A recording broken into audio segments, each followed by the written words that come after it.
It's back o'clock, baby. Hell yeah, brother. Are we back? We should be back. Good. And I believe I'm getting a psychic vision that Rusty's going to be taking on the psychic gym next. How did you do that? I have a psychic vision that Rusty's going to be playing the red light, green light. He's going to be playing Simon, baby. Oh yeah, it's called Simon. Yeah, he's going to be playing fucking Simon. Yeah. I've heard Simon called the ultimate gamer game. That's wrong, but...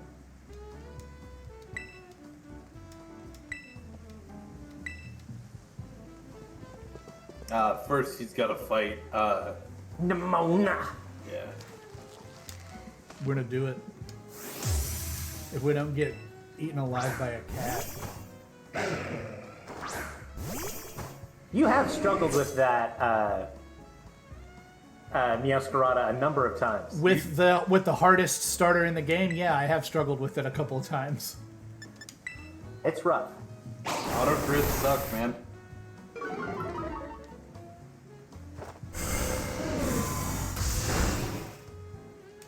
Why did I do that and not foul play? The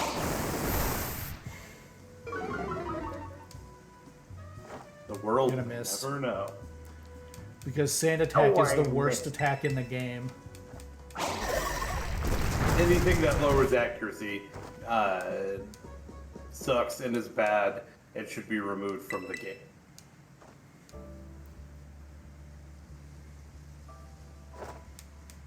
Oh my god.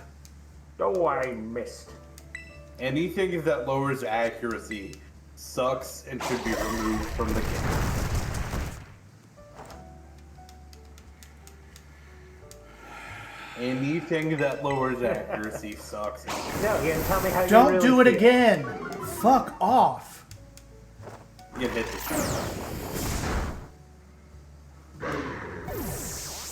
She's throwing. Lowering accuracy is the single dumbest thing that Pokemon has ever done. I'm okay with moves having accuracy. I am okay with raising your raising your evasion. That's probably. Or no, I'm not. I was gonna say.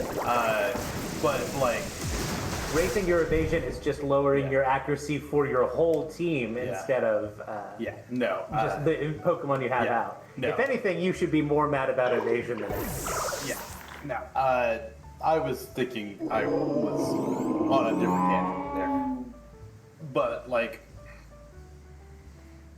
it is lowering accuracy is the single worst mechanic I think in any video game ever. Tell me how you really feel. Like, You don't think attacks should be able to miss? I'm okay with attacks missing.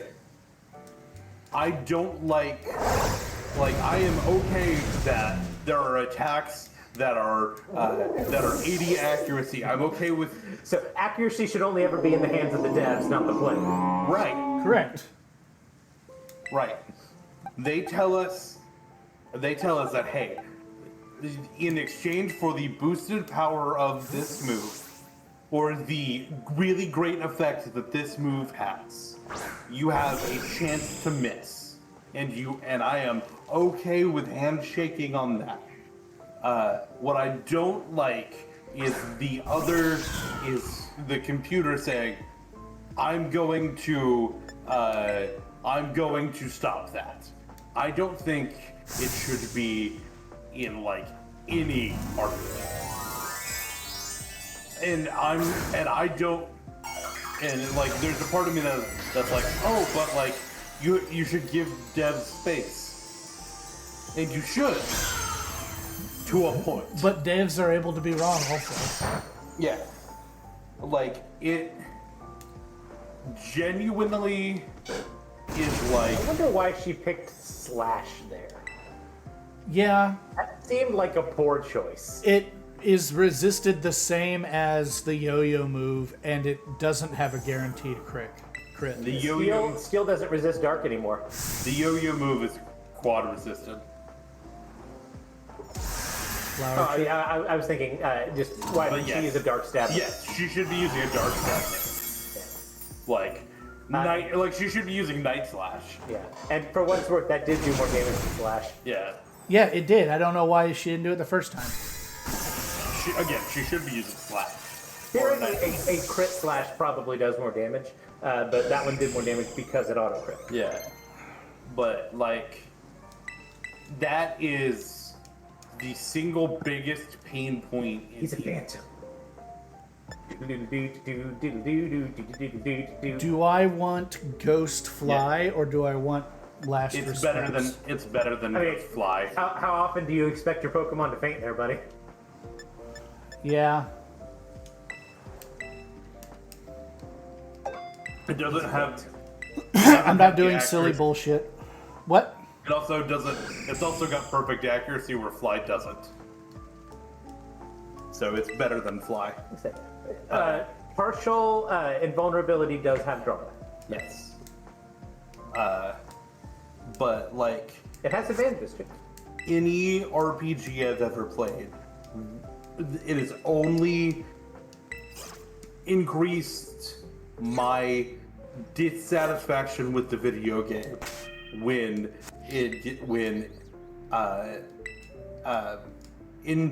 increasing missing happens.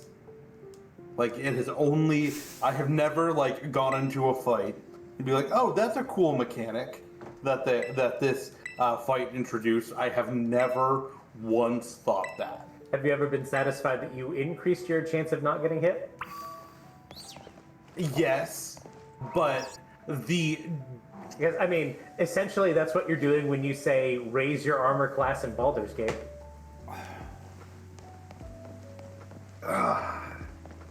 Yes. Tell me I'm wrong. Yes, but you could boil that down to like any defense. Like, is effectively, you know, you could say. I mean, our armor class is essentially your accuracy stat. Yes, I guess. But it's essentially your whoever's hitting you's accuracy stat.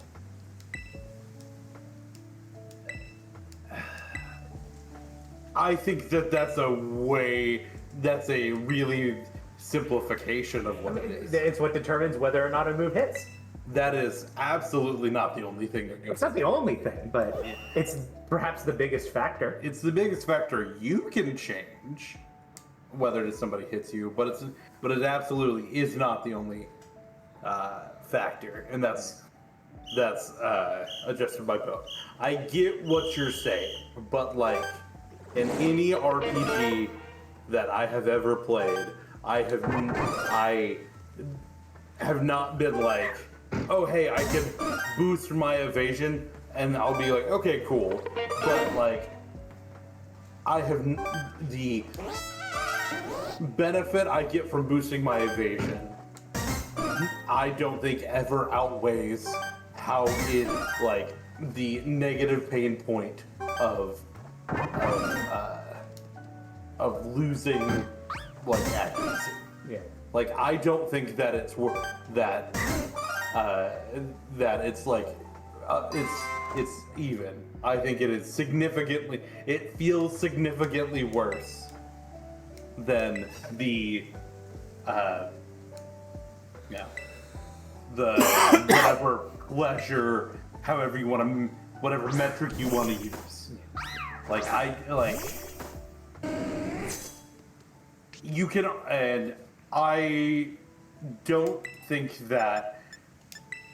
Again, I don't think that the Baldur's Gate D&D mechanics, games that are like based on D&D mechanics, quite match up one-to-one to the RPG I'm talking about here. But you know, I don't think those match up one-to-one. Like, I was not thinking of Baldur's Gate or even KOTOR, which I've been playing a lot of recently. I was not really thinking of that at all. In fact, when I miss and hit in there, just because of how often it happens, it's like you just kind of. I look at it as a completely separate thing. So maybe that's a. So is your only problem the text that says accuracy went up, accuracy went down? Oh no. My problem is because like there are mechanics in a D&D fight that adjust your hit chances during the battle. Yeah. God but there was, damn it. I gave that like, purely a sturdy. Yeah, you did. But like, because of how temporary things are in D&D, like whatever boost they have is always going to run out. Whatever boost I have will run out. Like, and then it is a conscious choice to use a turn to reset up that buff or not. And that, I think, kind of weighs the scale a little differently. Whereas, So you would be better with sand attack or double team if they like wore off? no, because I don't think that I don't want Pokemon games go too fast for that to matter. Yeah, like I don't want to change how. Well, and D&D has a totally different action economy. Yeah. In Pokemon, you have 1 turn per turn. In D&D, how big is your party? You have at least that many turns per turn. Well, some classes get more than 1 turn per turn. Yeah. And so there's an economy of choice there that makes even multiple misses not hit as hard as long as you like the emotional damage isn't as bad. As long as somebody hits them once, it doesn't feel as bad as the whole turn is done because I missed. So and there's all kinds of actions that you can take that are not I'm attacking the opponent. And I know that that's true in Pokemon to a degree, but there's 5-6 enemies on the field. If one is harder to hit the guy you can hit, or go over and assist your ally, or there's all kinds of things that you can do with the action economy that makes accuracy and the frustration related to accuracy less frustrating in D&D. So, keeping in the D&D world, I just got through a campaign that I played through, and there were multiple fights with lots of enemies where I did not do an offensive action. I did not stab somebody or cast an offensive spell. And I was still able to do He's still useful. And I was still useful. I was able to buff my team. I was able to put up black tentacles where I'm not necessarily doing damage, but I am doing area of denial, and when people would run into it, there would be some sort of passive effect, but I was not like stabbing the guy. And like I don't and each turn in again, we were playing Pathfinder, so it's not the same as D&D, but it is same. Very similar. Like each turn you get, you have a number of actions that you can do. You've got your move action, you've got your things like that, and you can trade up and down actions to do different things. So that makes the accuracy not be as quite impactful. Yeah. I think that again, but I don't want, kind of answering your question, no, I don't want Sand Attack or Double Team to wear off, because that means that they have kind of fundamentally changed how the battle or how the raising stat mechanics work. And I think the way Pokemon raises and lowers stats is one of the best game systems that has ever been invented. With the exception of the accuracy stat. Right. I think the accuracy, the accuracy stat in that, if they is the single drawback in that. I think it is one of the best and most well-designed game mechanics ever.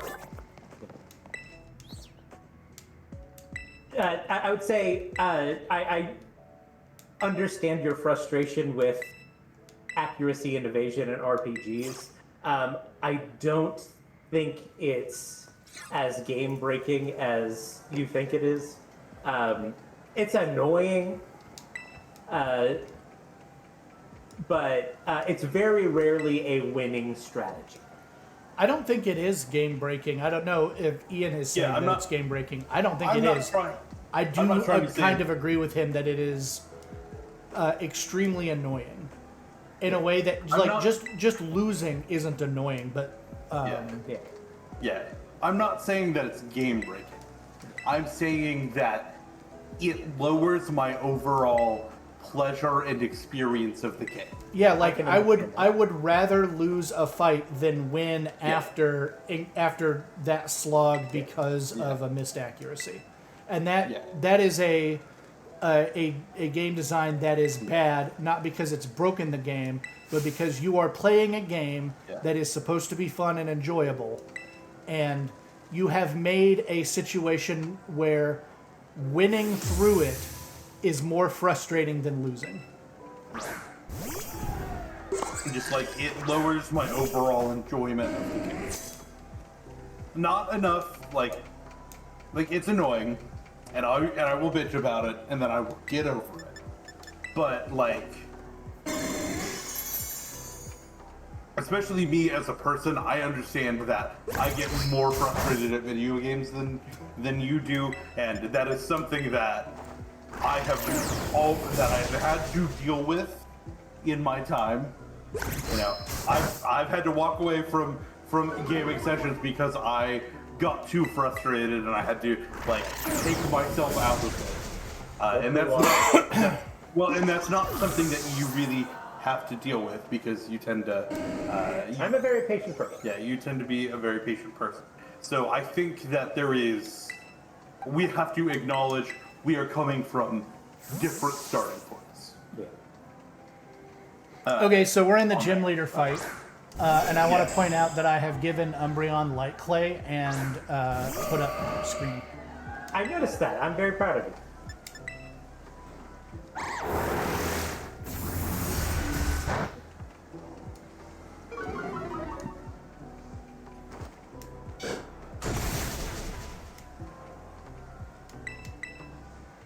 Man, Skarmory's got a lot of cool shit about it. It does not have a particularly high attack score. It doesn't hit particularly hard. Though you could, I think, Hone Claws. I think even get Sword Stance. You have options for that. It can curse up. There's some cool curse sets back in the day. Skarmory. Skarmory is a very versatile and very splashable Pokemon. Yeah. No, it's very cool and good. But you also do want a sharp steel move to kill the fairy. Yeah. That doesn't always happen.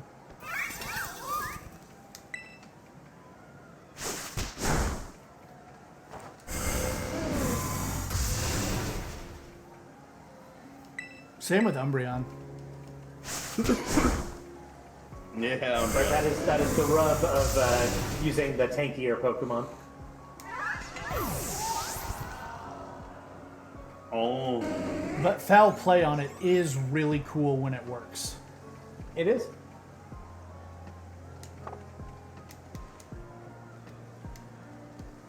This is probably my last turn of screen, right? It's 5?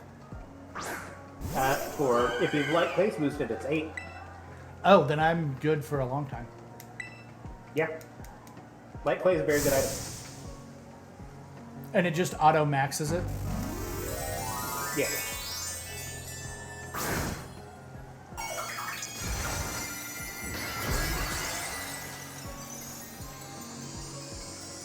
I automatic.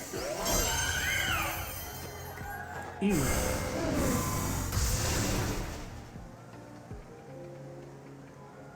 Ah, nice. Launch.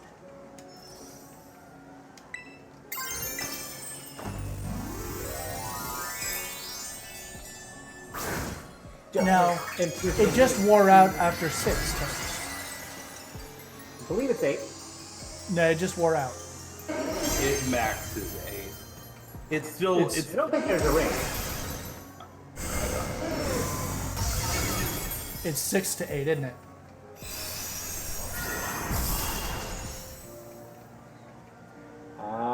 It says Pokemon holding this item use Light Screen, Reflector, or Aurora Veil. The effects of those moves last 8 turns instead of 5 turns.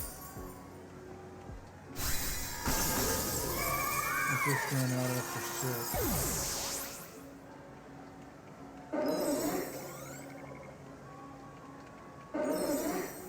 I mean, I wasn't counting, so. I was.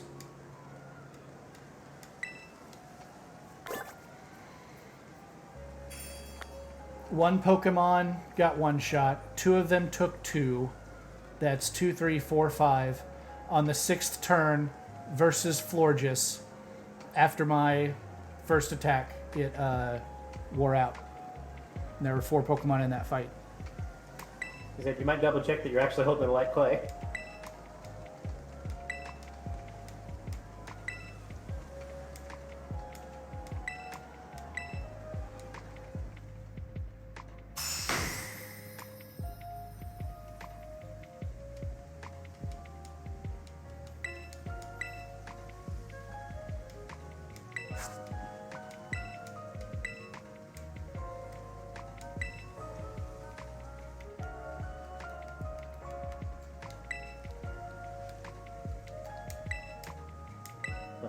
And you can't always go into the status screen. They don't tell you how many turns you got left.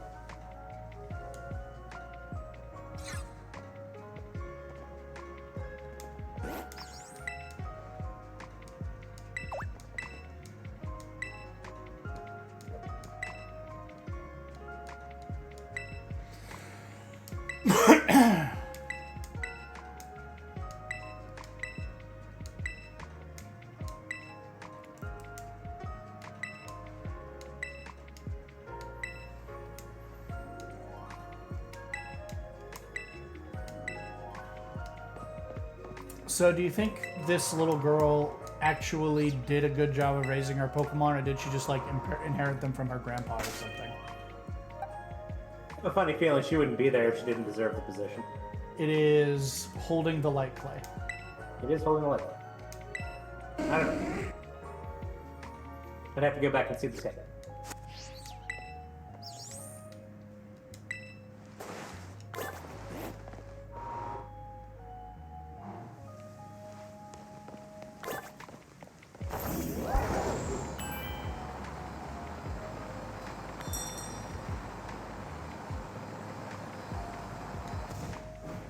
Okay, Ice Gym is next. Ice Gym is next if you're going in level 1.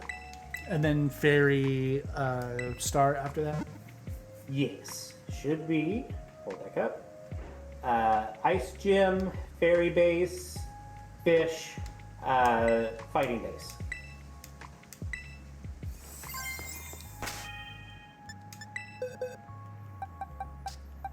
And the Fish and the Fighting Base are one level apart, so I'd say you could probably do those in either order if you really felt like it.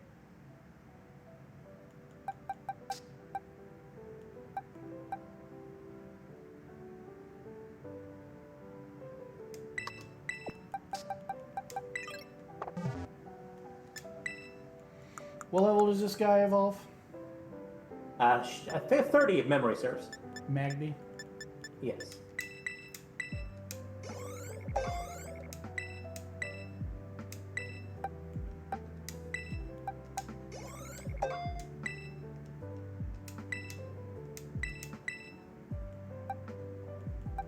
And if you need me to, I can go grab my thingy and give you a Magmarizer. Look up to see if there's an easy Magmarizer in... I believe it was a DLC mon, so I bet you have to go to the Lunar Academy. Gotcha.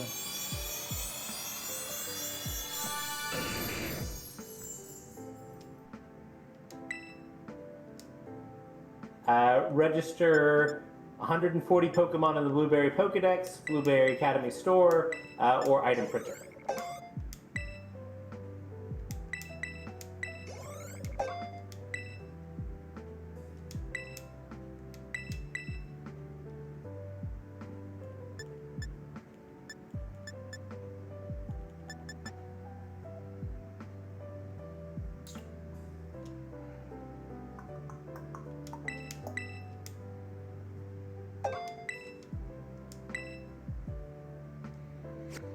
I do think I want to evolve this guy.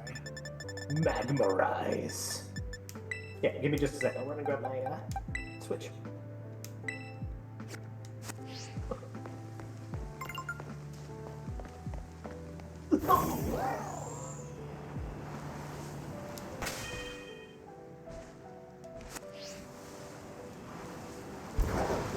me to go look for some fights while you do that?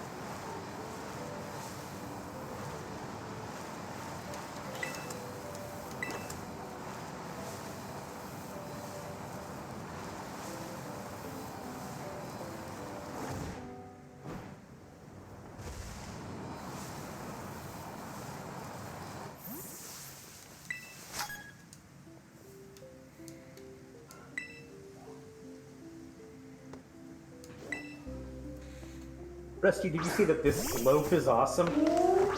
I did see that this slope is awesome. It's so slopey.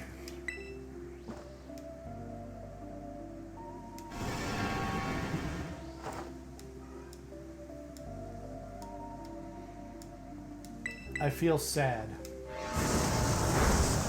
You shouldn't feel sad, you should feel glad.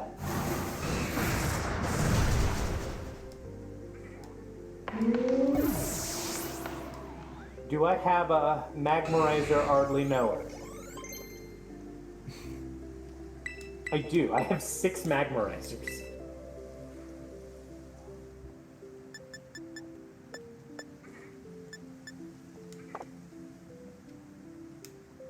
Rocio! It's names like that that make you think the game takes place in Pokespin. Yeah. But then you also know that everything is gendered in Spanish, and ending with an O is a masculine name. I do have. I am ready whenever you are. Okay. Portal. Link trade.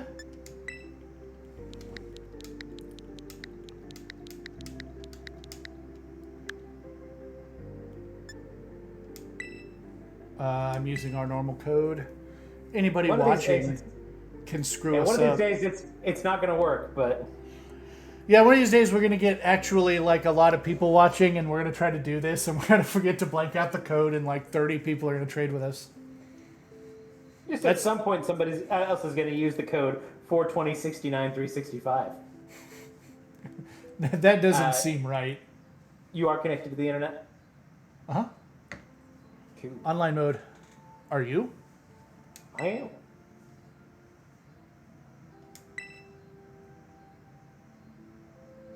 Oh, hey. Let's do 42069, not 96.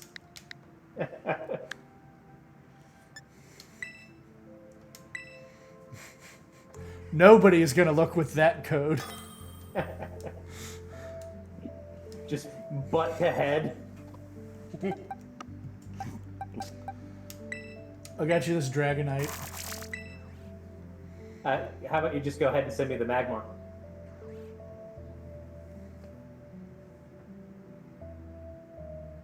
Oh, you have to trade it with the Magmarizer still. Yeah. Okay. And then we'll trade back. Yep.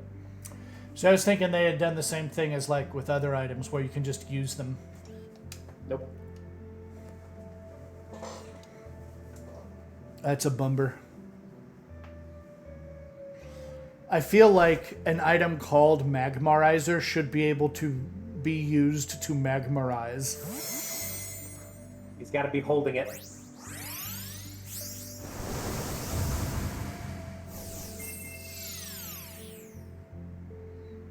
This will be my first Magmortar that I've used in a game.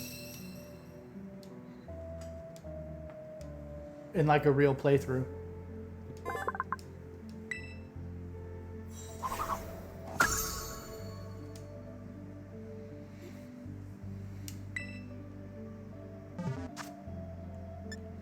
Let me know when you're ready. Just a moment.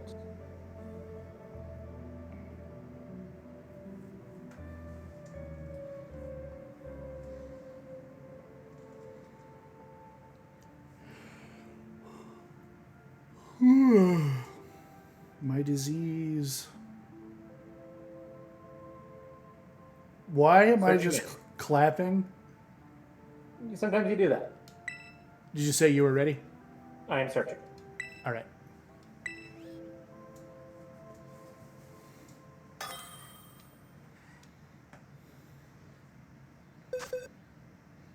Guys, I'm starting to get real pumped for Legends ZA. Me too. I cannot wait for you to go back and see all of the shit that we already know. And also, we don't know that much shit for how close it is. We don't. Like, we could spoil everything we know, and it might be fewer things than the things you've accidentally found out in the past. That might be true. Heyo. Hello.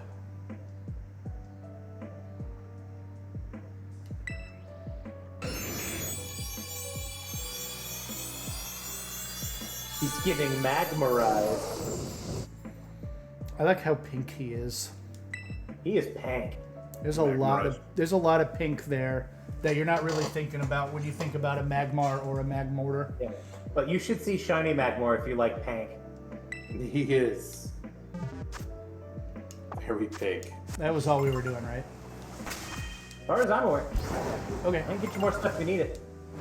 I am going to go offline for now.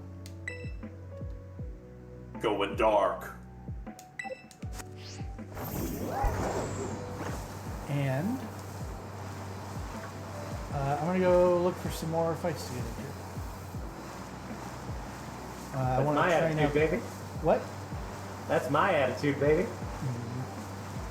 I want to train up this Magmortar and my Clodsire for the ice and poison that we're about to run up against.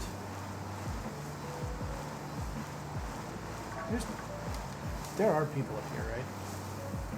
Yeah. Probably. Rabble. We've already done a lot of the fights on the side of the mountain. Yeah, there's a people.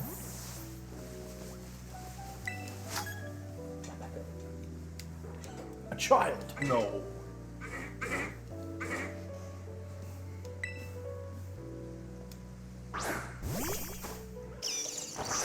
He's gonna write you a love song.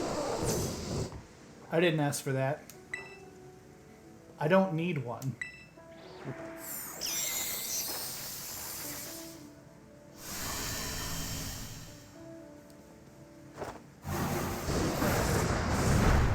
It's going pretty good. We're, You may want to swap out before he kills you. no. It'll be fine. I'm at third stage. So is See? he. I told you everything would be good.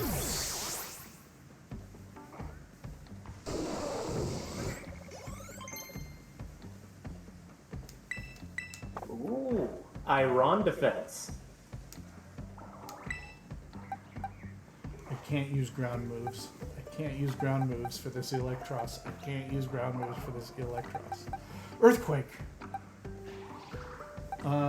You are gonna have to actually win the battle just based on the fact that your Pokemon hits harder. Yeah. Fortunately, Electros is not a particularly... Like, it has one thing it does good, and that's not getting hit by 2x moves. You're rarely going to see in the text it's super effective when facing down an Electros. I'll give you that.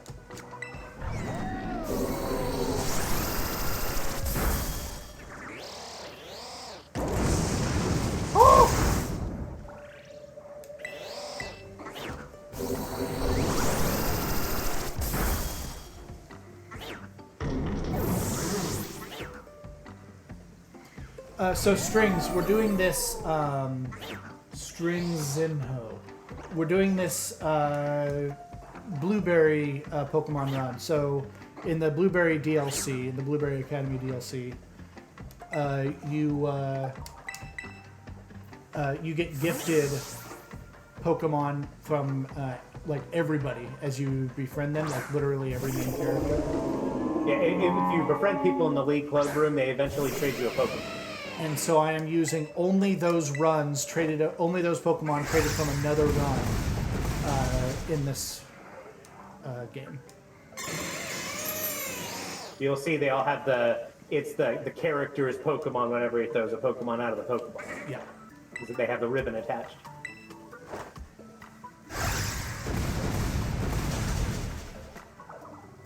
Welcome to Earthquake.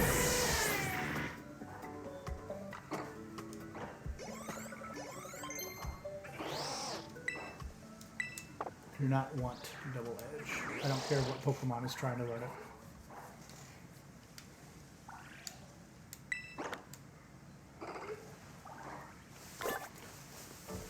Maybe like an Alolan Golem. There are a couple mons that get the rocket combo.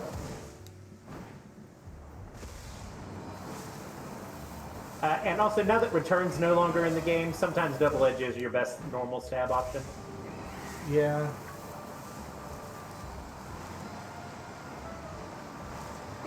But unless you're running almost like a mono normal Pokemon, getting stab on a different move is almost always going to be better than normal. Normal isn't super effective on anything. I just find like normal moves, unless they've got something else going on, are not my choice. Yeah.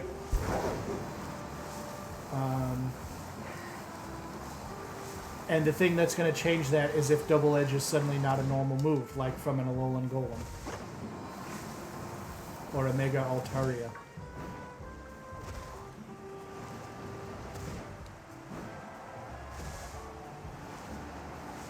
Sylveon. Sylveon, yeah. I'd It is love to weird see that somebody run Sylveon's the physical only Sylveon, that would evolution. fuck. What? I said I would love to see somebody run physical Sylveon. That would fuck. Yeah. It is a There little was a weird. while- What? I just thought it would be There funny. was a while where Pixelate Sylveon's quick attack was like the only normal priority move. The only fairy priority. Or fairy priority move. It is a little weird that Sylveon is the only only evolution that gets a move type changing ability. I wish they all got a Pixelate. We got an 8 ability. Yeah. I think that ability is really cool. Yeah. And I think it should have more distribute. I don't think it breaks the game to distribute it more. Like, what Pokemon do you give every normal move stab to? Like, that makes them more powerful than they already are, or that makes them too powerful. Like, how does it break the game? Even like Alolan Golem's explosion is still just like a neat trick. Yeah. Like spinning.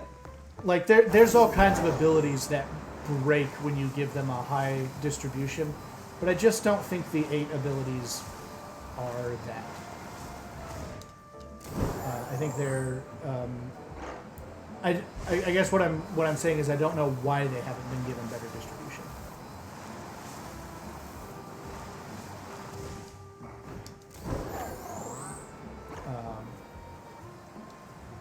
Other than Pokemon Company just wants them to be rare.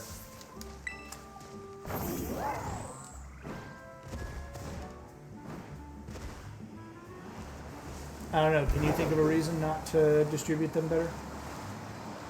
I mean, I think the reason they haven't is to make them feel special.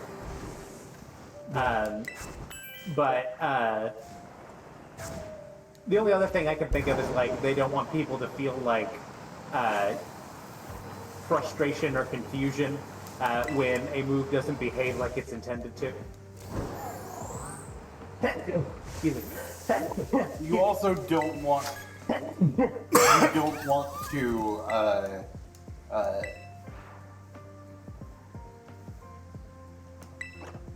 You want normal type to actually mean something.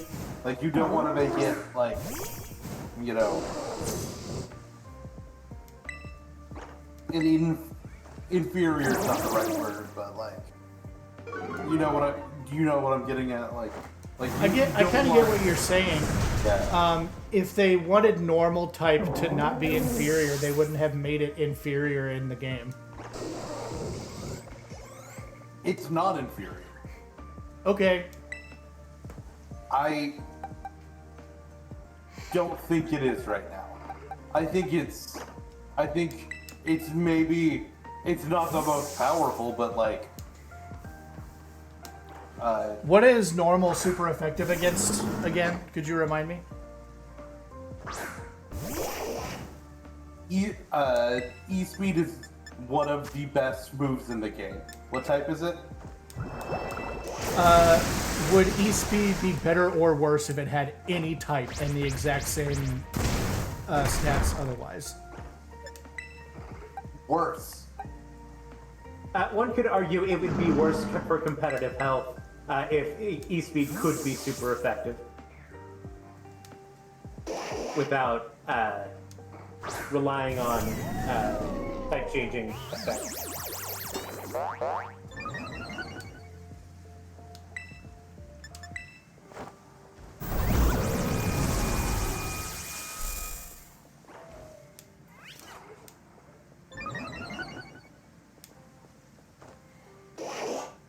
Oh no. For what it's worth, I don't think normal is the worst type in the game.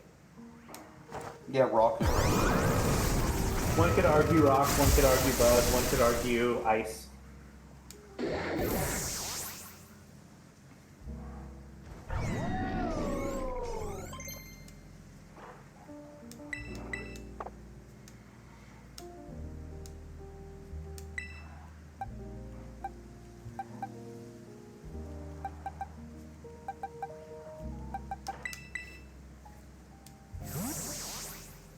But there are a couple of instances where you do actually want to Terra into a normal type. Yeah, Dragonite to get stab on E-Speed is one that I can think of. The other thing is that it makes you immune to ghost moves. So, especially in a format where Kali Shadow is kind of the premier mon, where Fluttermane is kind of running rampant. You saw a couple of defensive Terra Normals. Calyrex Shadow often had Terra Normal just to win the mirror match. Yeah. In singles, Gliscor was really good in OU to the point where I think they suspected, if not banned it. And it ran Terra Normal plus Facade on that Poison Heal set.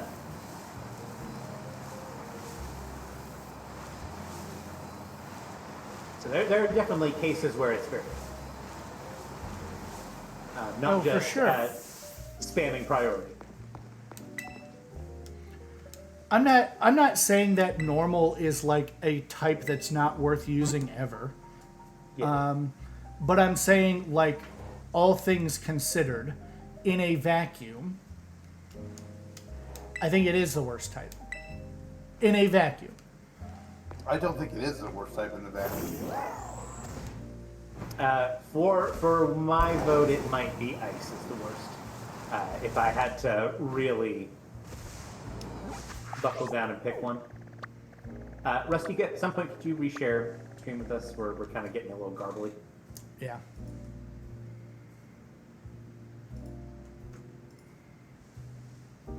Thank you.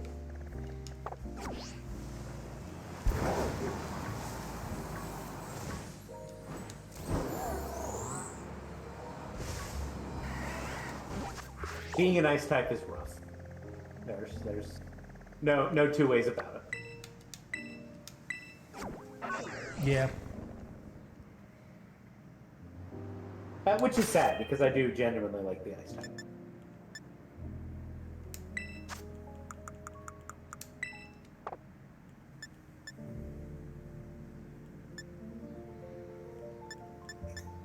I'm gonna fight a fish. They do have the Chi-Yu battle. And I do kind of like the way shiny Chi-Yu looks, even though it is a little toothpaste color. Oh, the blue and white? Yeah, it's kind of got the blue fire thing going on. Yeah. That guy said there were 2 more fights on the side of this mountain. I would like to discover them.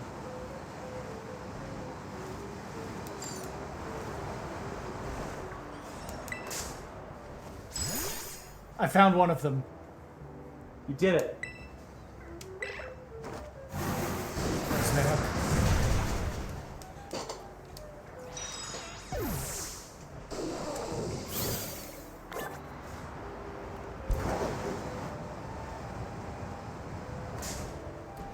Damn it. He was a hairy bear. He was a hairy bear.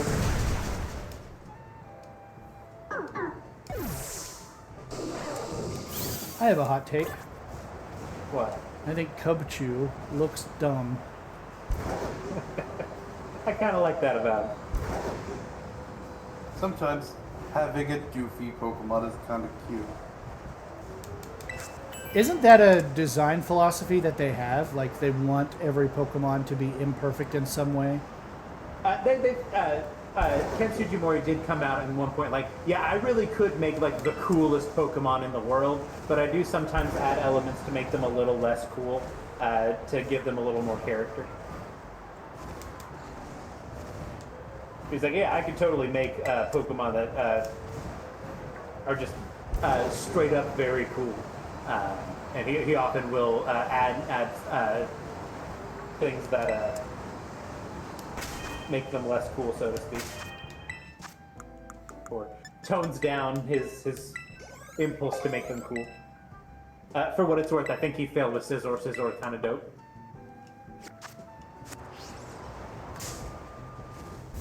Or Scizor looked even cooler.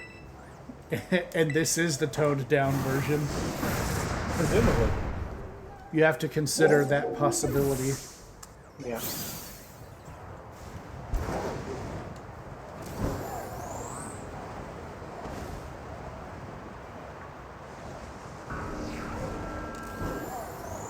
Wow. Came out a little stronger than I expected.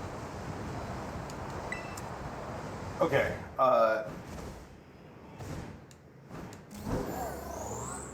we're gonna do emergency sports talk because this is very, very interesting. And it might Okay. actually interest you guys a little bit. I'll do my best to be interested. Well, so it involves some pretty sophisticated financial crimes. So that part might interest you. So Yes, talking about finances always makes things more interesting. So The Trade Federation has blockaded Naboo. So in 2019, the Los Angeles Clippers, which is one of the two teams in LA, but kind of always considered the little brother, kind of shocked the world by signing a player named Kawhi Leonard. Now, Kawhi... I do remember seeing a headline about this. Yes. So Kawhi is one of probably the 10 best basketball players right now, currently. So he was... and he grew up in California, grew up in LA, but grew up a Lakers fan. So it was always a little surprising that he ended up signing with the Clippers. And so, with how it works is there is a salary cap for every team. They cannot spend above a certain amount of money per players and all. And it was a surprise that the Clippers managed to get him. And so there was a lot of crying foul at the time that he signed that this didn't quite add up. And there were a lot of people that thought at the time Some amount of impropriety was happening. some amount of impropriety was happening, and there was a investigation launched by the league. Oh god, what is it? Kill it. Kill it. He specifically... The only thing that makes Bruxish worse is it starts screaming at you. I like that he specifically picked the move that takes 2 turns to Look kill at it. its teeth when it screams. But anyway, so a report by a sports journalist who I like a lot, named Pablo Torre, came out today. Pablo Torre came out, and he's got a podcast called Pablo Torre Finds Out. And what it does is he does a deep, very journalistic dive on something. I don't have a steel move. He's a fun one. He's just kind of entertaining, but he's also very smart. Like went to Harvard, all of that. And so he had done a report today, dropped it today about that situation and about what's the actual company name?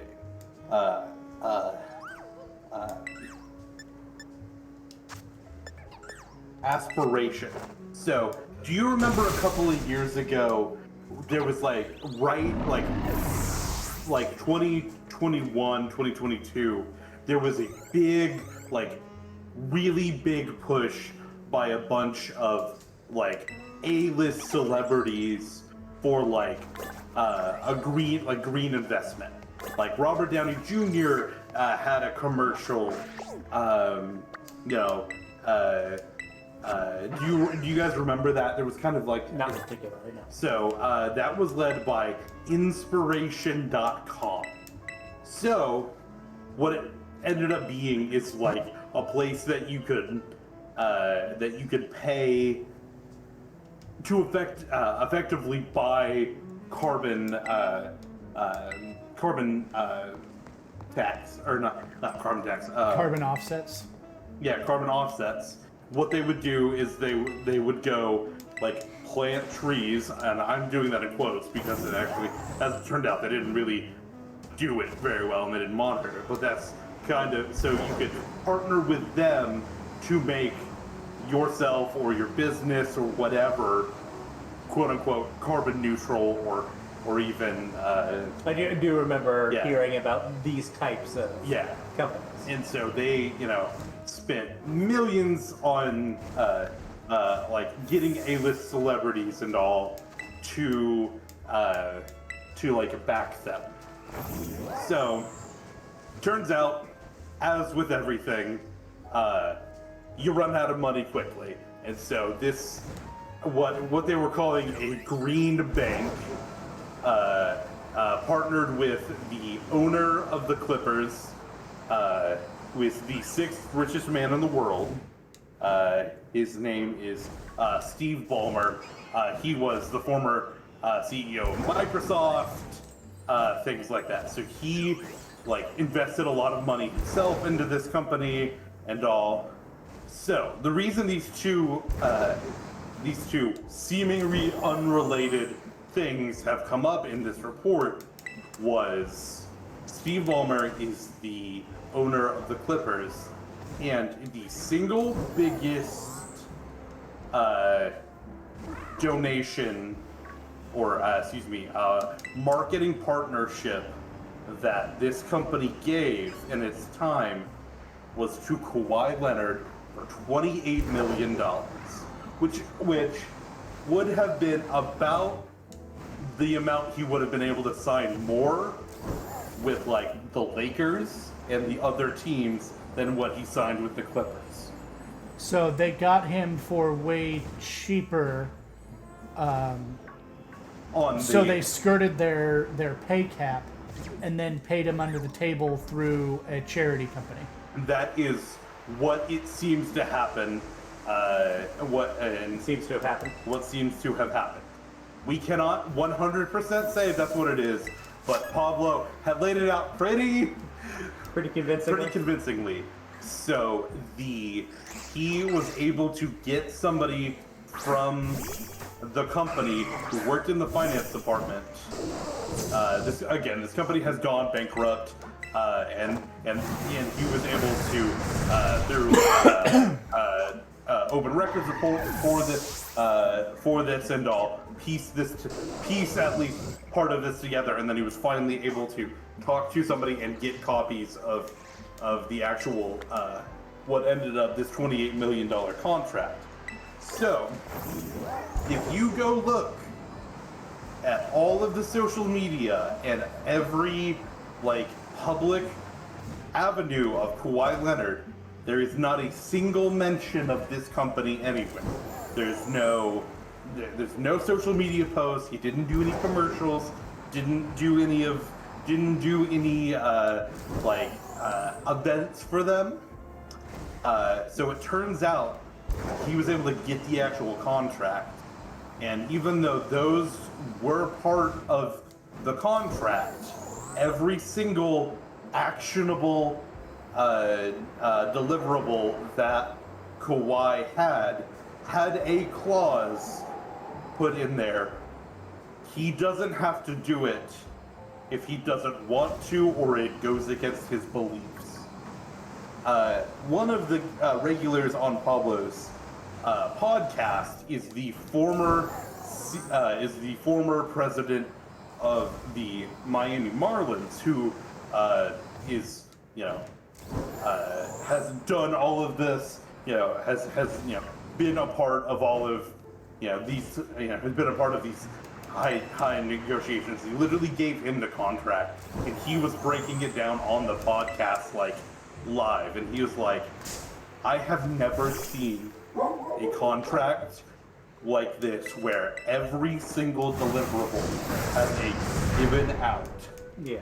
Where Kawhi got $28 million for doing literally nothing. And according to... Well, he played a lot of baseball or whatever. Basketball. Well, so, okay.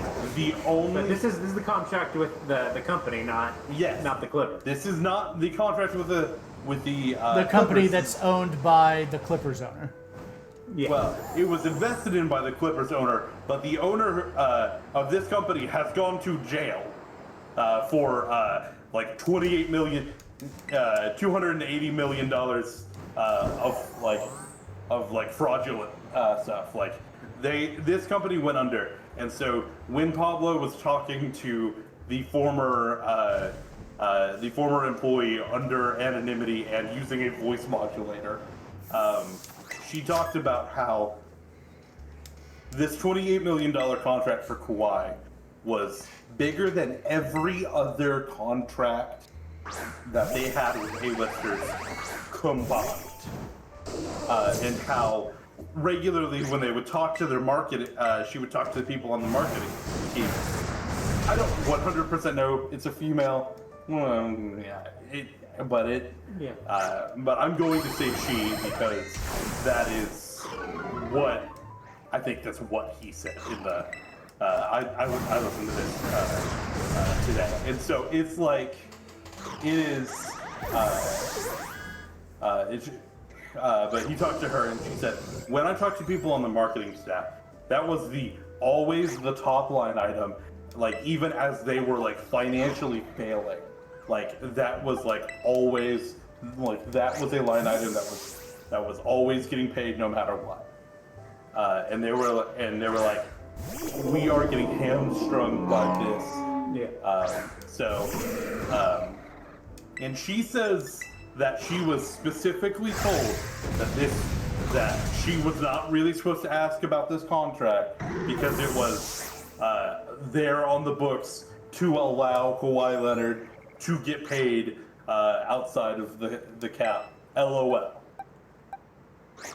And she said, they said LOL a lot when it came to this. So, the Clippers just released a statement.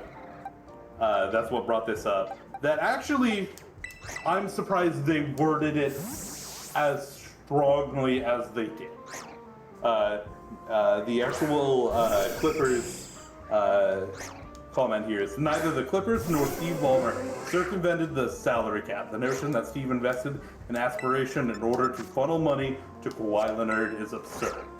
Steve invested because Aspiration's co-founders presented themselves as committed to doing right by their customers while protecting the environment. as long as after a long campaign of market manipulation, which defrauded not only Steve but numerous other investors and sports teams, Aspiration filed for bankruptcy. Its co-founder, Joseph Sandberg, recently pleaded guilty to $243 million fraud to a $243 million. Neither Steve nor the Clippers had any knowledge of any improper activity between Aspiration, its co-founder, and its co-founders until after the government initiated its investigation. Aspiration was the team sponsor for the 2021 and 2022 season, and the 2022 and 2023 season before defaulting on its contracts. And there's more about it, but it does say, to say otherwise is flat out wrong. I am surprised they're wording it that strongly because he also has internal emails from everybody and Steve Ballmer. Steve Ballmer seems to be pretty,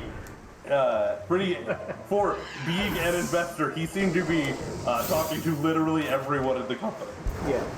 It's like, I don't know what's going to happen out of this, but like, it's also very funny that Pablo Torre is like, oh, by the way, I'm going to maybe blow up the NBA on a random Wednesday in the beginning of September, and it is so funny. I remember seeing a headline about this today.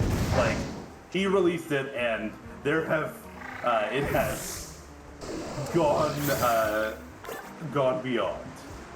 And again, we can't definitively 100% say right now that Steve Ballmer used Aspiration to pay Kawhi Leonard $28 million to get around the salary cap. But it sure seems like he did.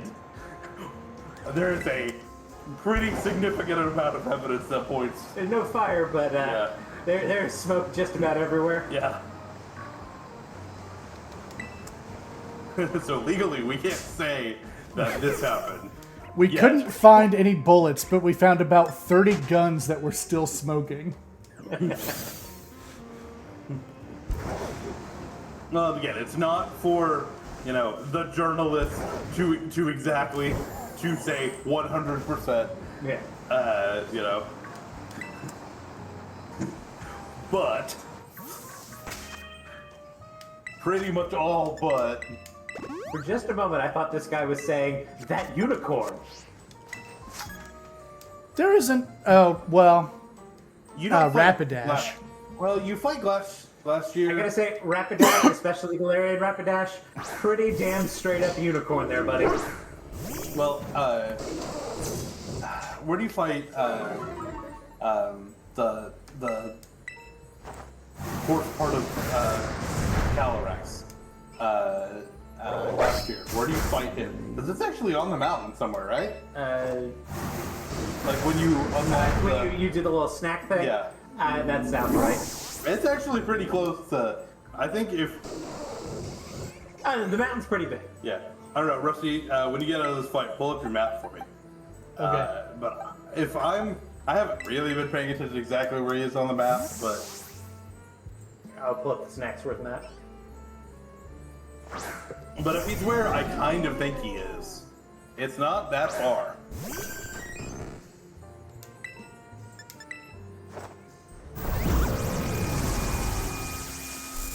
Yeah. Yeah. It's not far from the passage. Yep. Oh no, he's gonna heal.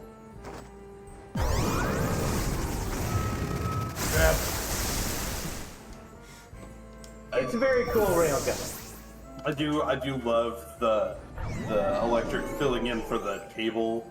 The cable it's a good animation.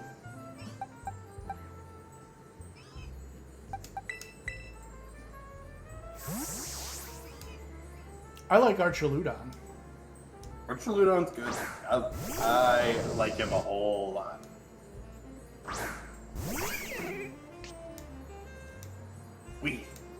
I don't know Bye. who saw Duraludon and thought this thing needs way more stats, but I'm alright with it. Absolute nutty ass stat line, dude.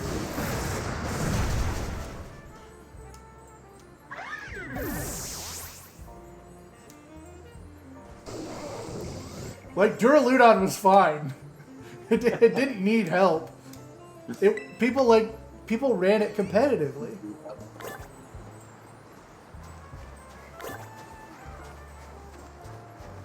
Yeah, the dude seems not afraid at all. Yeah.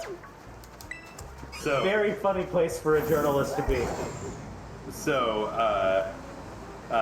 Pablo tweeted out, referencing the statement from the Clippers.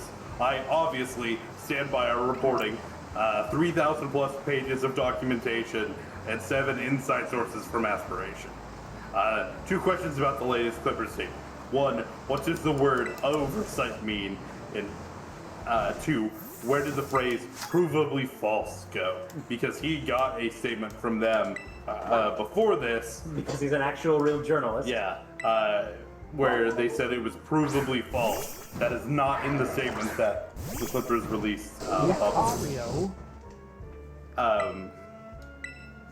But so the interview starts. They're at a table with the two guests, and there is literally 2 gigantic stacks of paper on the table, which again ended up being a little over 3,000 pages because that's about what one tree, the average tree, is worth. Hold on, stop, turn around. What am I That's the looking total. That's the total. Shiny Citadel is shiny. black. It's kind of a charcoaly. Well, I thought I saw it be. Okay. I think thought it's just because you were facing the sun. Yeah, I thought I saw. But yeah, it's kind of a charcoaly kind of color. I thought I saw the bottom be darker. Orange highlight. I thought I saw the bottom be darker. Yeah. That's why I keyed. Sorry. You're good. But yeah,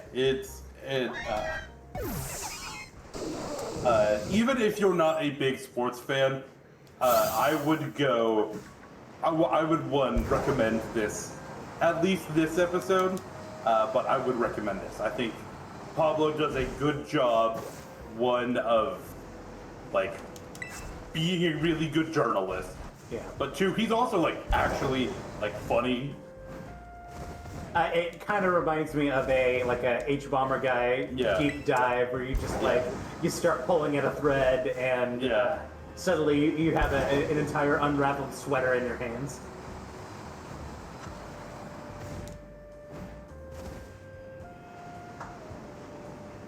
That's always a very fun watch. Yeah. H Bomber guy commented what was in a comment thread underneath a YouTube video that I watched the other day, and it seems like he's pretty close to his next big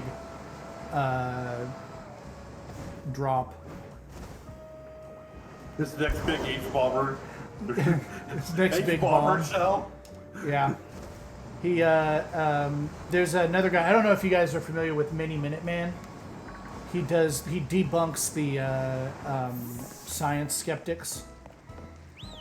You've probably seen a TikTok or 2 from him, but he also does like big. Aside from the 30-second little clips he does, he also does like big, 2 hour at a time videos, kind of H Bomber guy style, but just talking about geology and history and why we know that the Earth is round and you don't have to be skeptical about that. And he referenced H Bomber guy, and H Bomber guy was like, okay, fine, I'll get on it. And Mini Minuteman responded to that. He's like, I was really, really worried that I was going to make this video and it was going to drop 2 days after you dropped your next thing. And H Bomber guy said something along the lines of, well, we almost got there, but I'm not quite that close.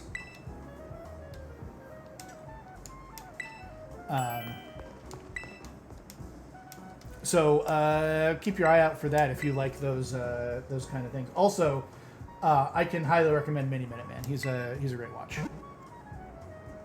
A little more casual, a little less produced than an H Bomber guy video, but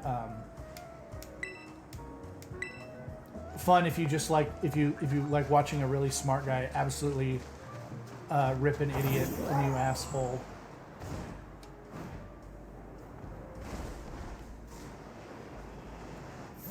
Are you ready to go skiing?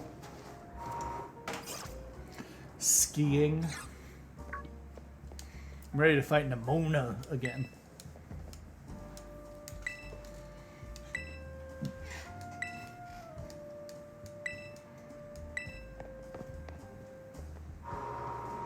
So this is where I'm like, okay, it's time to fight the gym. And I walk out of the building. But you can't. You have to go talk to this guy again. When you have a destination, this is like really simple game design stuff. When you have a destination, like an indoor destination, when you go inside and take agency away from the player, and in the form of a cutscene, the player assumes that the task is completed, and now they can go on to the next task. This is such a crazy problem for a company like Game Freak to be running into on the 13th sequel that they've made. Like, you should be better than this kind of mistake.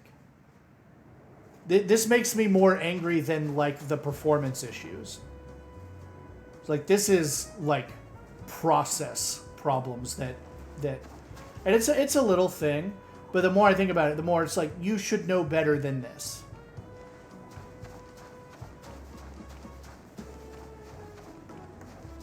Where am I going now? You have to go do the Pokemon Center, and they'll do the skiing thing.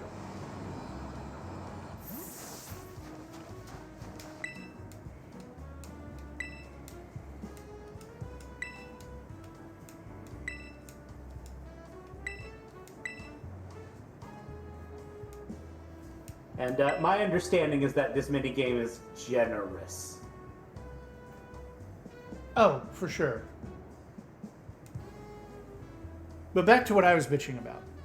It would be so easy for Nimona to meet you on the inside of the building, and then when you're done talking to her, for still part of that cutscene, for the guy behind the desk to just be like, hey, come over here and register, you're new. And then you don't have that problem.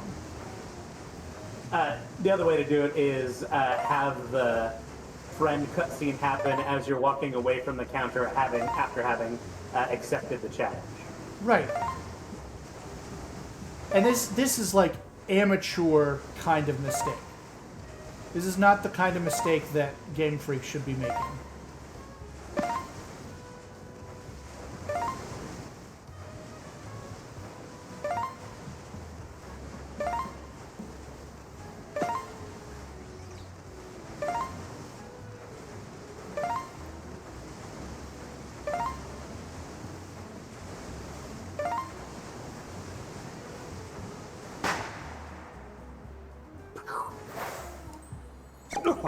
I've been shot! Does that imply that there are guns in this world? Yes, we know they're guns, Pokemon. Because they took them away in the American version. I have a gun in my party.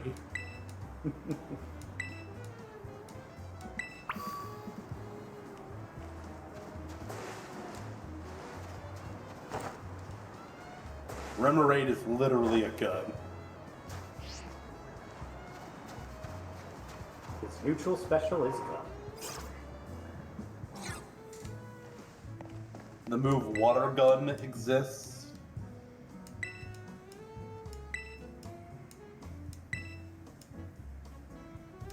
Okay, I will be back in 2 seconds. Just like so quick. Again, Bullet Punch exists. Bullet Seed. Like, we have gun things. Well, it's like in Star Fox when Falco says, "I'm on your side, Einstein," implying that Einstein exists in the Star Fox universe. They called it Gator Aid. Because it was made to help the Gators. Another fun sports fact.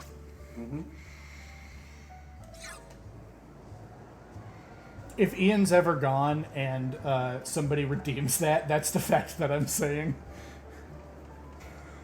That's why works. Gatorade exists. It was made to aid the Florida Gators. It gets hot in training camp down in Florida, Flow Rida. and there weren't a lot of electrolyte infused things that existed at that point. So I'm sure they had invented pickle juice by then. yeah, but for an entire 100-man team, yeah, That's a lot of pickles. that is a lot of pickles.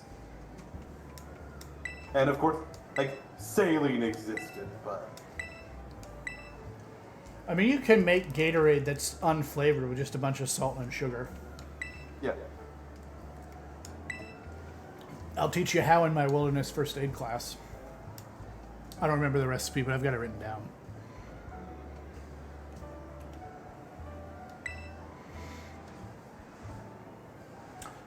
Congratulations, you guys have unlocked my Gatorade rant. Don't buy Gatorade Zero or sugar-free or sodium-free or low, whatever. Don't buy those unless you have some sort of pre-existing condition and your doctor has told you that you need to have that instead.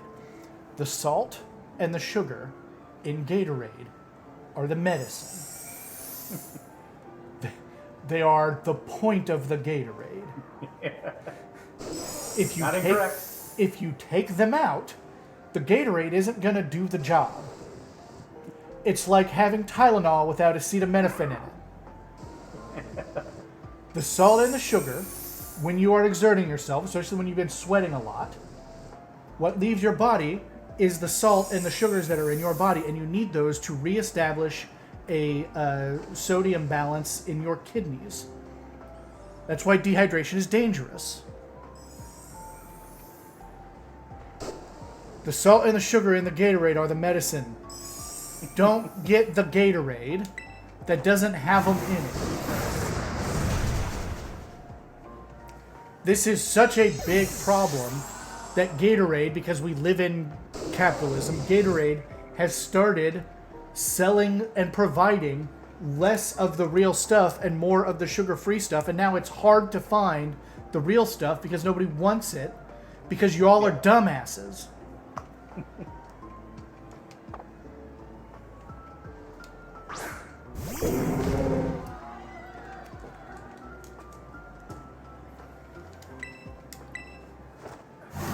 My senior year of high school, I helped with the football team. I did some filming, and I also ended up doing a lot of like work that like the athletic trainers were supposed to be doing. One, because I knew how to do it, and two, the Small operation. small operation. That burn was timely. That was a very timely burn. It's a big. I think Lava Plume has like a 30% chance of burn, so it's a pretty good chance. Yeah, Lava Plume answered most moves. But that earthquake would have hurt me. It was. And when you have their attack, suddenly it hurts a lot less. And the mag mortar's a little under. But we had to. This one maybe is this one thick fat? I believe it can have success. There's no way to look up what he's got. But and so I ended up helping out the trainers a lot, and especially early in the season, they were not mixing the Gatorade right. They were not putting enough in there, and His Titan does have thick fat. yep. Because I'm like, yeah, I should have done more, but We did the thing. We killed Grish's Titan with Grish's Titan. very good. I like the idea of, if you have the opportunity, bringing their mon to their fight. Yeah. That's kind of cool, I think.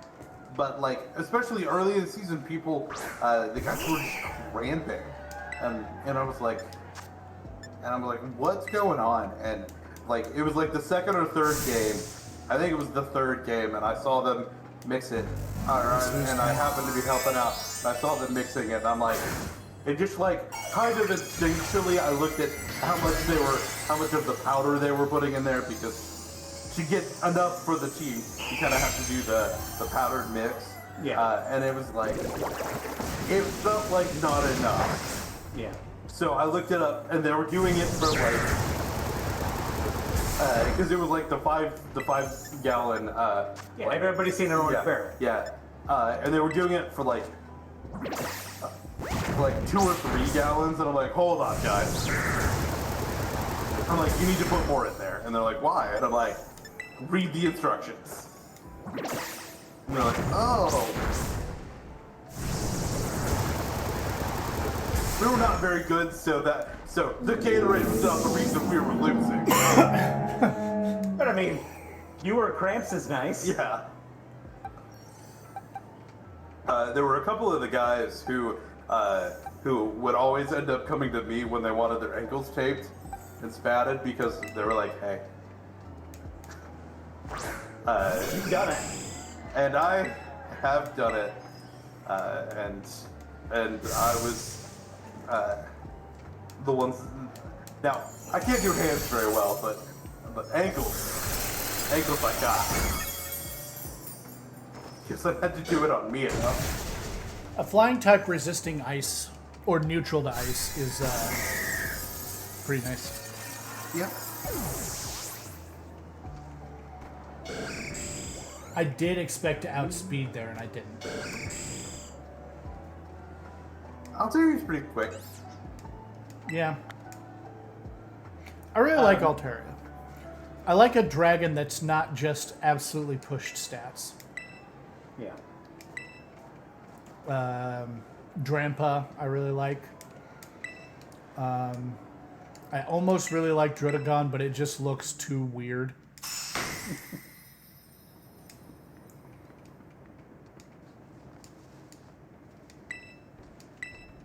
But Berserk Drampa is cool. I did a mono normal run just in real life. I kind of wish I had streamed it, but I just did a regular one. It's base 80, And which is not slow. Berserk Drampa is a lot of fun. Nathan gave me a Drampa in the Ultra Moon, or I think it was just normal moon. One of them, the one that I actually completed. He gave me a Drampa in that one, and that was very good.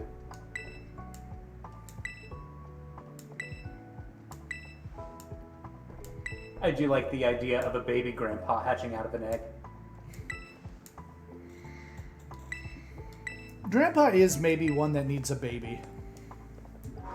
Although they haven't made any new baby Pokemon in a hot minute, huh? Yeah, they have. Toxel. Yeah, you're right. I don't think there were any in this gen. I'm looking at the list.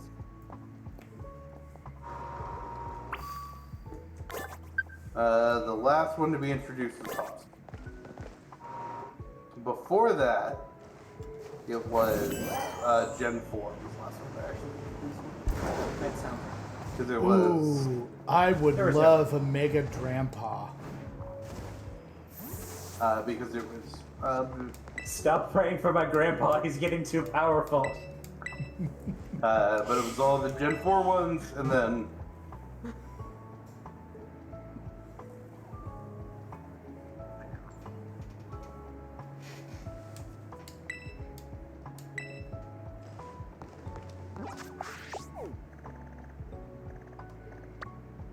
Let's see. Nothing good.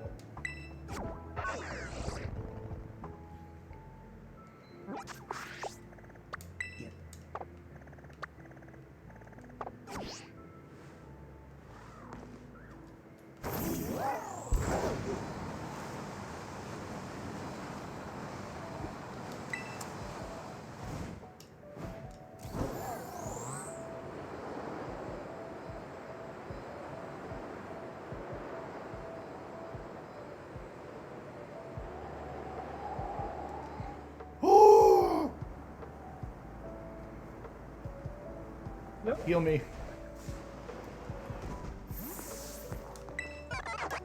Whoops.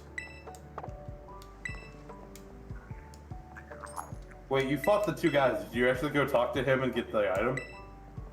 Yeah, no, it was right at the top. I haven't talked to this guy. Oh, okay. No, the one that I got, he gave me something. I don't remember. Yeah, it's alright. But I did talk. He was at the top of the hill, not at the bottom. I bet I haven't fought any of this guys. I bet they're the ones for this area. Yep. Yeah, I need to fight the ones that are out here. Which I think I'm going to do and then be ready to start the fairy thing next week. After this, you should have 3 left. It should be the fairy base, the fighting base, and the big siege. Yeah, and I think I am going to just I'm going to spend the rest of this stream getting ready and then just run those 3 at the beginning of next week. Oh yeah, this cutscene.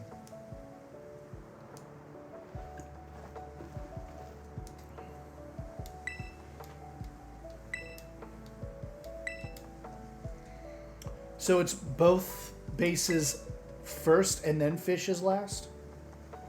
I believe it is this base, fish, fighting base. Then fighting. Yeah, okay. But again, it's fish is 55, fighting is 56. So you're kind of splitting hairs at that point. Yeah.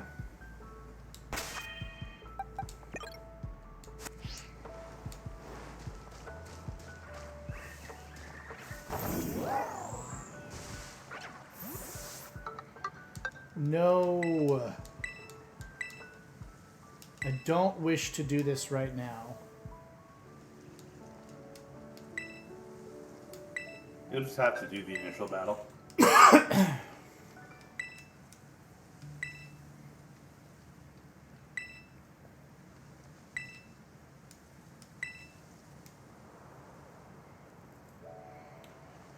Oh, who could this be? It's Cage, I guess.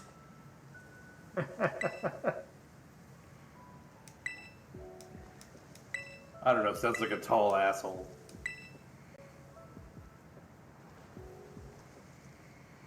Yeah, Roblox has had kind of a rough time of it lately, huh?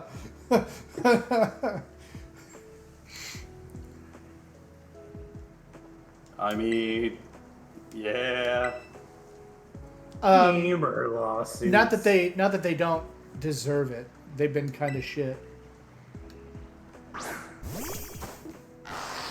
But it does seem like one lawsuit happened and then everybody decided.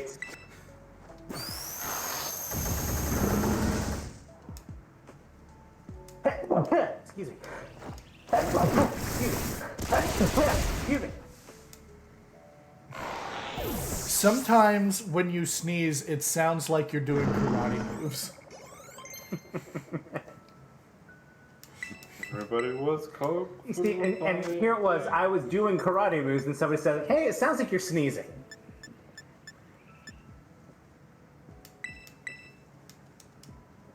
I felt real bad when I judo chopped that guy.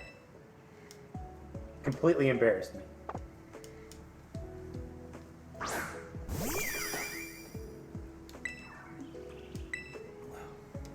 Oh no.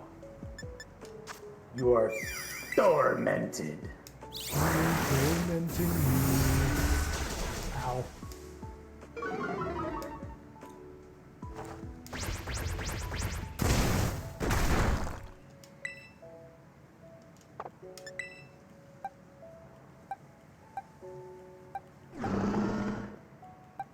What level does Arctobax evolve? That's a great question. Let's look at it. 55? If I have to guess, it's 55.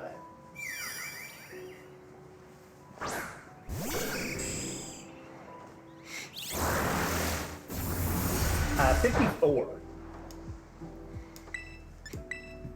It'll be time soon.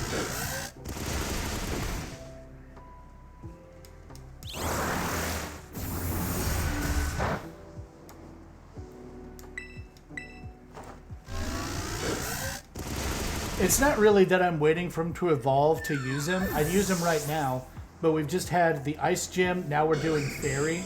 And so, like, there just hasn't been a good time to pull him out. Yeah.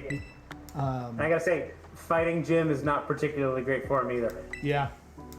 But after that, he's going to be great for the Elite Four and the conclusion. Yeah. I do like Baxcalibur quite a bit. Yeah. I use some in VGC, and I do need a plan to fight Iron Valiant.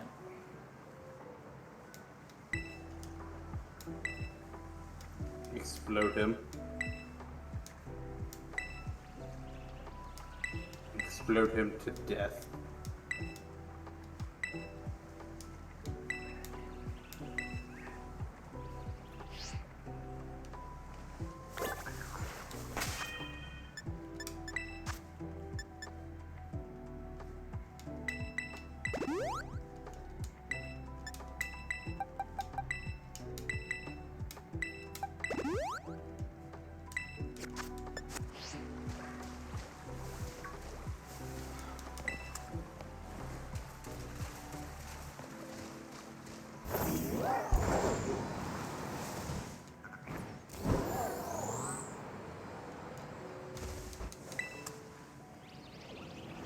you just refilled up on those hyper potions you just used.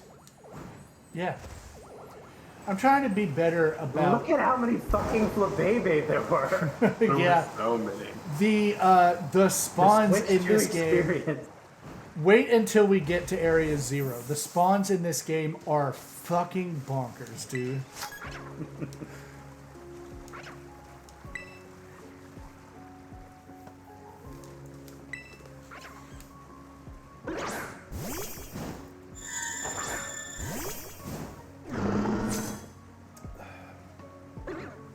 Gothitelle isn't a fairy, is it? Nope. Pure poison. Or pure psychic. Pure psychic, yeah. You're so lucky you were able to switch it off. Oh, yeah. Shadow tag. The shadow tag is the hit. So you're fine. Oh no, my special D. Suppose that's better than hurting your initial D. Oh no, my D.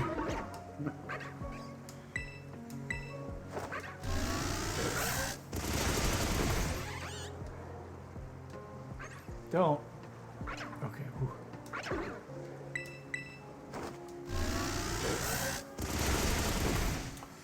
Two fake tears and a successful hypnosis would be a motherfucker of a combo. Marie.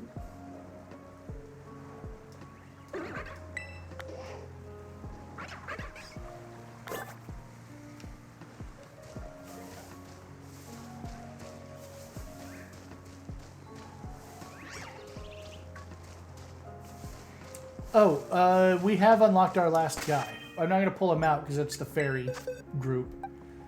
But we will look at Tauros next week. Tauros.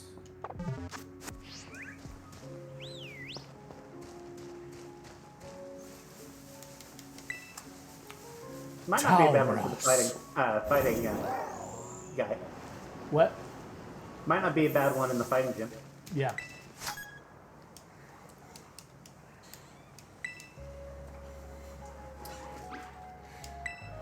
If Tauros was in a Star Fox game, you would pronounce it Tauros. Man, you keep throwing this guy out against psychic types. Yeah. I want there to be a bunch of fairy type trainers hanging around the fairy type zone. And not a bunch of guys that are specifically advantageous against their Thing that weakness. beats fairy type. Right. Because, like, the other thing is steel, and this is a fighting type also.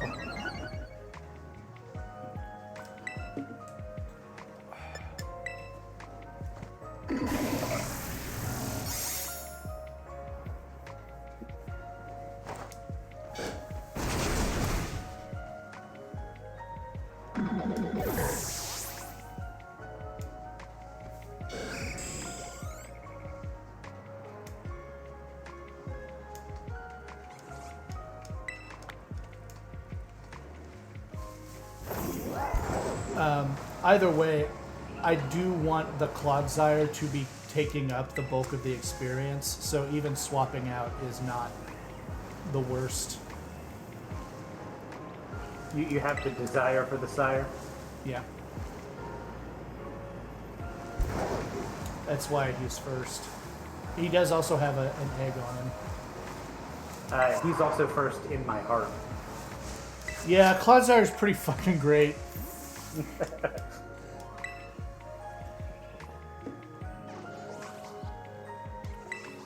Tatiana. There we go.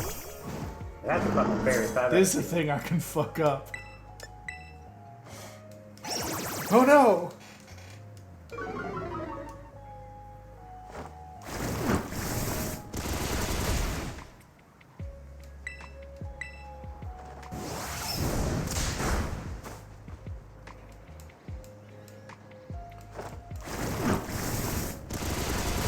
See, Double Edge just turned that thing from a 3-turn KO to a 2-turn KO.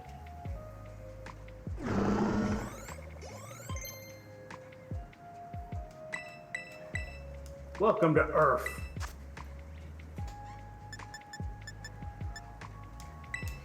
Goodbye, Mudshot.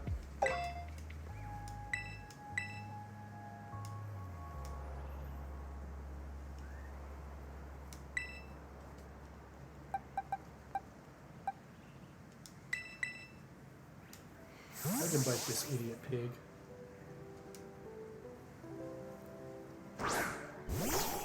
Eat the piggy.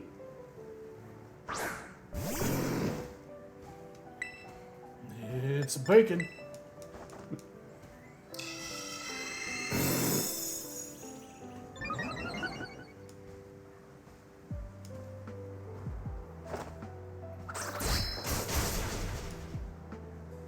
He is the big jumper. Big jumper.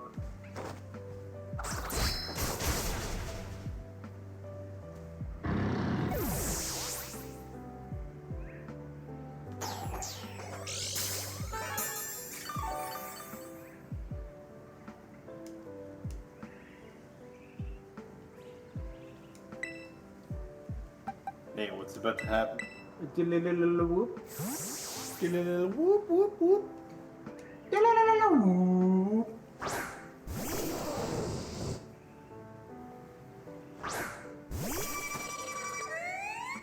You guys remember that time you were telling me about the like whoop memes and I every knew what Cricketune was going to be, and then I turned around and there was a shiny Cricketot right there? Yeah, I remember that. I didn't forget to remember those times. I do like me a good shiny Cricketune. Kind of yellow. I still He's have kind of it. yellow. I'm not gonna say like throw up yellow, but it's a little throw up yellow.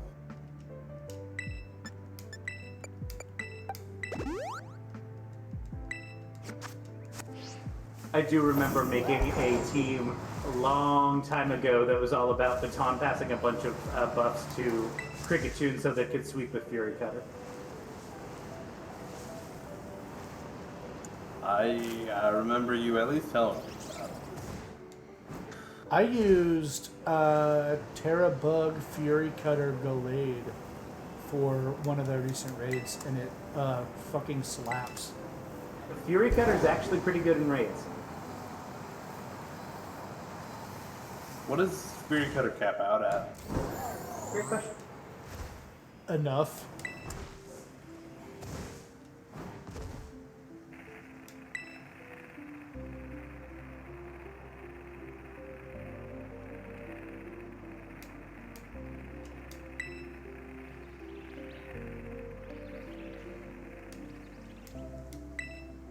Grunt. Oh, I thought that was Maximum gonna. power of 160. I thought that was gonna fast travel me. It doesn't. And then further 50% if used by a Pokemon with sharpness. Yeah, that's the thing. There are a bunch of weird ass moves that get sharpness that you're not thinking about. Gallade uses Fury Cutter really well in a raid. Yeah. So it maxes out after 3 turns. Yeah.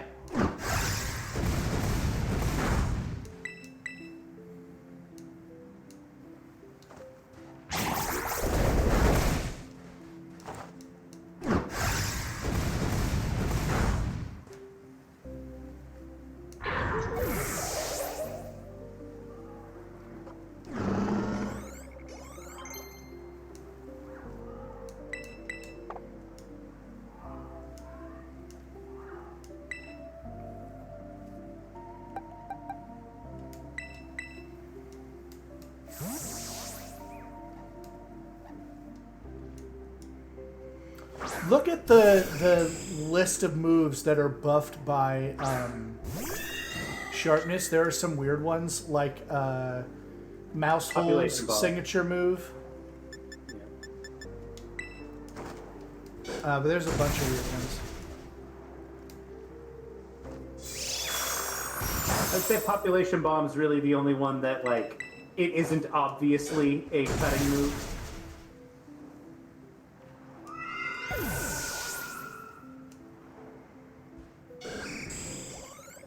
Also, there are no Pokemon that naturally get both Sharpness and Pop Bomb. Right.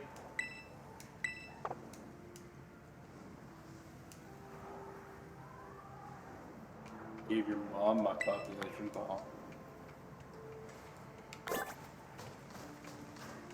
I could see how one might not know that Aerial Ace is necessarily a cutting move. See, I've always kind of assumed it, but No, it's based on a movement with a sword. yeah.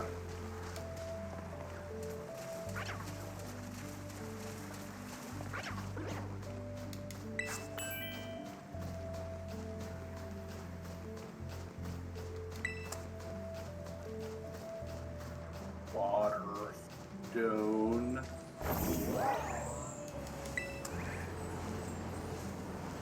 Gotta hook up. Boop. I think we're coming to the end of stream here. I'm gonna fight this guy.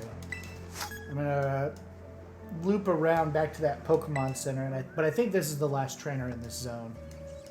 But once we're done with that, we'll end stream at that Pokemon Center. I do think there's actually a person like at the top of the cliff next to you, but you don't have any way to get up there until you get climbed.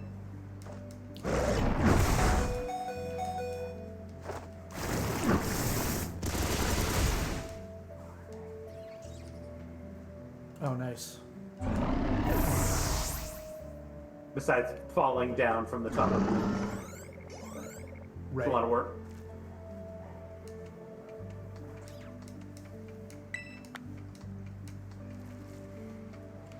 It's possible I already fought that person while I was training earlier. Possible. Because I did come all the way up. Like, if they're in the snow, I probably did fight them. I think there is kind of a still grassy ledge up there, if memory serves.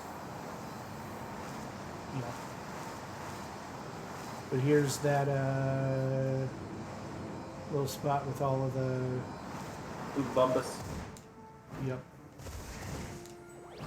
Flabombos. With the flip. So many. With the flipumbus.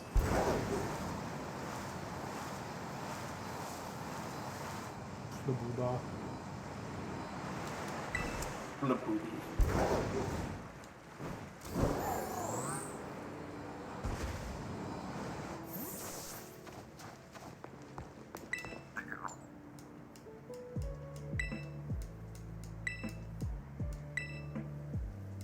Leaf Store. Rusty, you could put it on Sunflora and use it.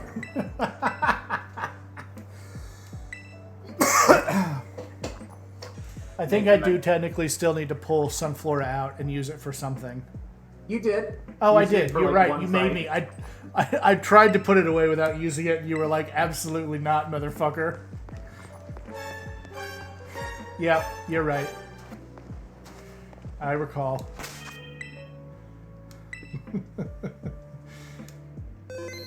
I was pretty proud of that. All right. I think we are ready for next week. And then we will rush the end game. One quick programming note. Yep. We're gonna be back. Oh, in yeah. the same place. We are, I think. See right there? officially- I'm going to Yeah. be sitting there on Sunday. Or you know who's Nathan going to be will sitting back. here? Me. It'll be Nathan. It's Nathan, baby. So yeah, we're gonna on our Sunday spot. We're gonna try to get back to going in real life, like being able to like touch each other. It'll be great. Okay, bye. Goodbye.